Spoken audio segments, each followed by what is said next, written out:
शिवसेना के बागी नेता एकनाथ शिंदे के तेवर अभी भी नरम नहीं हुए हैं। 37 से अधिक पार्टी विधायकों के समर्थन मिलने का दावा कर वो दल बदल विरोधी कानून को भी चुनौती देने के लिए तैयार है। साथ ही शिवसेना पर उन्होंने अपना दावा ठोक दिया है। इस बीच खबर यह भी आ रही है कि शिंदे को कुछ और शिवसेना के विधायकों का समर्थन मिला है। ऐसे में सत्ताधारी पार्टी शिवसेना टूट की कगार पर है। मौजूदा समय में शिवसेना में जो तूफान उठा है, उससे पार्टी में हुई पुरानी टूट और बगावत की कहानियां लोगों के जहन में ताजा हो गई है। शिवसेना को इससे पहले शिवसेना के संस्थापक बाला साहब ठाकरे के समय 3 मौके पर बगावत का सामना करना पड़ा था। ऐसे ही कुछ कहानियां आज हम आपको बताने जा रहे हैं जब शिवसेना में बगावत हुई थी। आइए जानते हैं कब, क्या और कैसे हुआ था।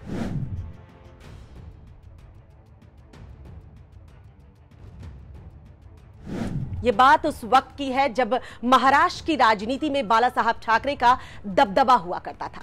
तब छगन भुजबल की पहचान दबंग ओबीसी नेता के रूप में थी। भुजबल को महाराष्ट्र के ग्रामीण इलाकों में संगठन के आधार का विस्तार करने का श्रेय भी दिया जाता है। वो बाला साहब ठाकरे के सबसे करीबी नेताओं में से एक माने जाते थे। हालांकि दोनों के बीच साल 1985 से विवाद शुरू हो गया। उस साल हुए विधानसभा चुनाव के बाद शिवसेना सबसे बड़ा विरोधी दल बनकर उभरी थी। भुजबल ने शिवसेना को महाराष्ट्र के कुछ हिस्सों में बड़ी संख्या में सीटें जीतने में मदद भी की थी। इससे वो पार्टी से बड़ा इनाम पाने की उम्मीद भी कर रहे थे। जब विधानसभा में नेता प्रतिपक्ष चुनने जाने की बारी आई तो भुजबल को लगा कि यह जिम्मेदारी उन्हें सौंपी जाएगी, लेकिन ऐसा हुआ नहीं। भुजबल को यह जानकर सदमा लगा कि नेता प्रतिपक्ष का पद ठाकरे ने मनोहर जोशी को दे दिया। इसके बाद भुजबल को प्रदेश की राजनीति से हटाकर शहर की राजनीति तक सीमित कर दिया। उन्हें मुंबई का मेयर बनाया गया। यहीं से भुजबल में पार्टी के प्रति आक्रोश भरने लगा। इस बीच केंद्र में राष्ट्रीय मोर्चा की गठबंधन सरकार आई, जिसने मंडल आयोग की पिछड़ा आरक्षण को लेकर की गई सिफारिशें लागू करना तय किया। महाराष्ट्र में शिवसेना की पार्टनर बीजेपी इस फैसले का समर्थन कर रही थी, लेकिन शिवसेना विरोध में नजर आ रही थी। ओबीसी समाज से आने वाले भुजबल को यह बात ठीक नहीं लगी। मार्च 1991 में उन्होंने सार्वजनिक तौर पर मनोहर जोशी के खिलाफ बयान दिया।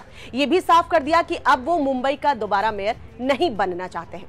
उन्हें विपक्ष का नेता बनाया जाना चाहिए। ये बात सुनकर बाला साहब ठाकरे ने जोशी और भुजबल को मातोश्री बुलाया और समझौते की कोशिश भी की, लेकिन फायदा कुछ भी नहीं हुआ।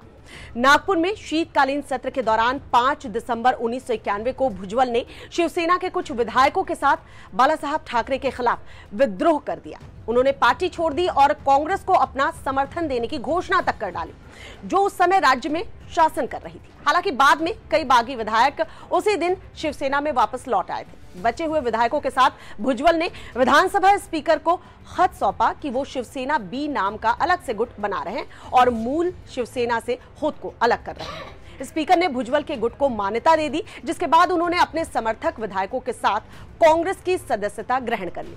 इस तरह से शिवसेना को भुजबल ने दो फाड़ कर दिया।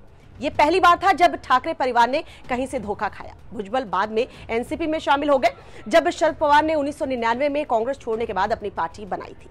भुजबल अभी महाविकास अघाड़ी सरकार में मंत्री और शिंदे के कैबिनेट सहयोगी हैं।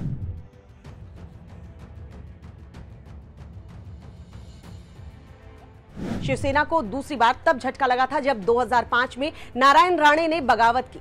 राणे ने शिवसेना के साथ अपने सियासी सफर की शुरुआत तो की थी। साल 1968 में केवल 16 साल की उम्र में नारायण राणे युवाओं को शिवसेना से जोड़ने में जुट गए। शिवसेना में शामिल होने के बाद नारायण राणे की लोकप्रियता दिन प्रतिदिन बढ़ती चली गई। युवाओं के बीच नारायण राणे की ख्याति को देखकर शिवसेना प्रमुख बाला साहब ठाकरे भी प्रभावित हुए थे। उनके संगठन की क्षमता उन्हें जल्द ही चैम्बूर में शिवसेना का शाखा प्रमुख बना दिया। 1985 से 1990 तक राणे शिवसेना के कॉर्पोरेटर रहे। 1990 में वो पहली बार शिवसेना से विधायक बने। इसके साथ ही वो विधानसभा में नेता प्रतिपक्ष भी बने। राणे का कद शिवसेना में तब और बढ़ गया जब छगन भुजबल ने शिवसेना छोड़ दी। 1996 में शिवसेना बीजेपी सरकार में नारायण राणे को राजस्व मंत्री बनाया गया। इसके बाद मनोहर जोशी के मुख्यमंत्री पद से हटने पर राणे को सीएम की कुर्सी पर बैठने का मौका भी मिला। 1 फरवरी 1999 को शिवसेना बीजेपी का गठबंधन वाली सरकार में नारायण राणे मुख्यमंत्री बने। दूसरी तरफ बाला साहब ठाकरे ने उद्धव ठाकरे को अपना उत्तराधिकारी बना दिया और शिवसेना का कार्यकारी अध्यक्ष बनाकर पार्टी की कमान उनके हाथों में सौंप दी। उद्धव के हाथ में पार्टी की कमान जाते देख नारायण राणे इसे बर्दाश्त नहीं कर पाए। वो उद्धव की प्रशासनिक योग्यता और नेतृत्व क्षमता पर सवाल उठाने लगे। इसके बाद नारायण राणे ने 10 शिवसेना विधायकों के साथ शिवसेना छोड़ दी और फिर 3 जुलाई 2005 को कांग्रेस में शामिल हो गए। राणे ने बाद में कांग्रेस भी छोड़ दी और मौजूदा समय में बीजेपी के राज्यसभा सदस्य हैं और केंद्रीय मंत्री भी हैं।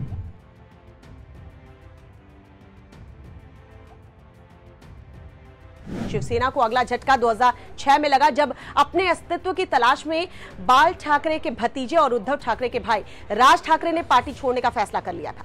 राज ठाकरे पहले शिवसैनिक हैं जिन्होंने शिवसेना छोड़ने के बाद नई पार्टी बनाई। राज ठाकरे ने शिवसेना से नाता तोड़कर 2006 में महाराष्ट्र नवनिर्माण सेना का गठन किया और शिवसेना से अपनी राह अलग कर ली।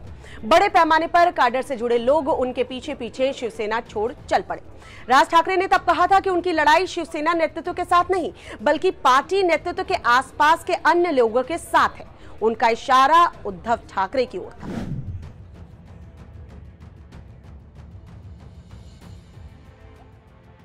अब जानिए कि शिंदे अगर सफल हो जाते हैं तो किसे कितना बड़ा झटका लगेगा। मौजूदा बगावत में एकनाथ शिंदे करीब 37 से ज्यादा विधायकों के साथ होने का दावा पेश कर रहे हैं। अगर शिंदे की बगावत सफल होती है तो 56 साल पुरानी पार्टी शिवसेना में अब तक की सबसे बड़ी टूट होगी। पिछले 3 टूट में कभी भी 10 से ज्यादा विधायक टूटकर अलग नहीं हुए थे। शिंदे का यह विद्रोह पार्टी संगठन के 56 साल के इतिहास में सबसे महत्वपूर्ण है, क्योंकि इससे महाराष्ट्र में पार्टी के नेतृत्व वाली महाविकास आघाड़ी सरकार के गिरने का खतरा पैदा हो गया है। इससे पहले शिवसेना में जब भी बगावत हुए तब पार्टी राज्य में सत्ता में नहीं थी, इसलिए बड़े नुकसान से बच गई थी। अब जरा ये समझिए कि एकनाथ शिंदे बागी हुए हैं तो क्या दल बदल कानून उन पर लागू होगा? लेकिन उससे पहले यह भी जान लीजिए कि क्या होता है यह दल बदल कानून।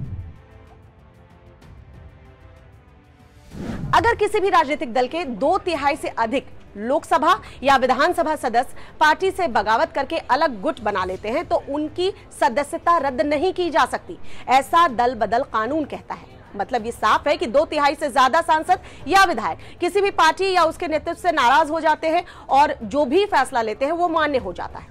अगर कोई एक सांसद या विधायक पार्टी छोड़ दे, सदस्यता से इस्तीफा दे या किसी दूसरी पार्टी में शामिल हो जाए और वर्तमान पार्टी के खिलाफ काम करे तो पार्टी अध्यक्ष और सदन सचेतक की अनुशंसा पर सभापति उसकी सदस्यता रद्द कर सकते हैं। लेकिन बगावत करने वाले विधायक या सांसदों की संख्या 2/3 से अगर अधिक होती है तो उनकी सदस्यता रद्द नहीं की जा सकती और उनके गुट को ही मुख्य पार्टी माना जाएगा।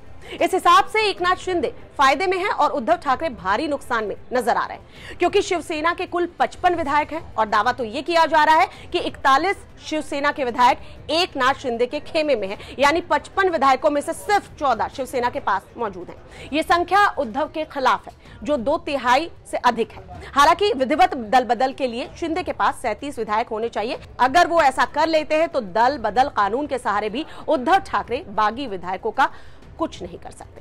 इस वीडियो को लाइक और शेयर करें और इस तरह की तमाम वीडियोस के लिए और खबरों के लिए देखते रहिए टाइम्स नाउ नवभारत का डिजिटल प्लेटफॉर्म।